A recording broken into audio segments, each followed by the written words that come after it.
जी आज अलमद्दा जिम आज काफ ये लिफिया क्या पे काफ अलिफ का हमजा ये नुन गुन्ना पकाएं आज क्या पकाएं।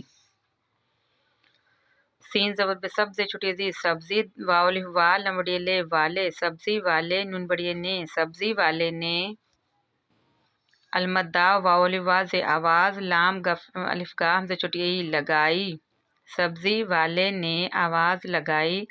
अलमद्दा लाम पेशवालू आलू पे ये अलिफिया जे प्याज टे जे मिमरिफमान टे जबर रिटर टमाटर।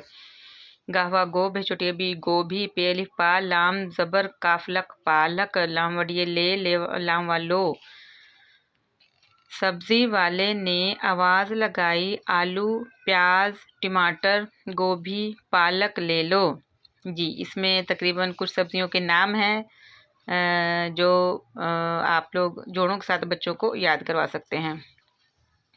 अनिलिफा रे जेर फिरफ आरिफ नून बड़िए ने आरिफ ने काफ अलिफा कहा अलिफ मिम छुटिए मी अम्मी जिम लिफजा नून जान अम्मी जान।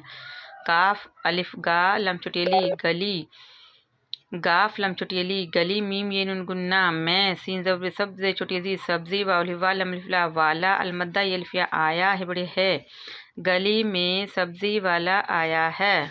जी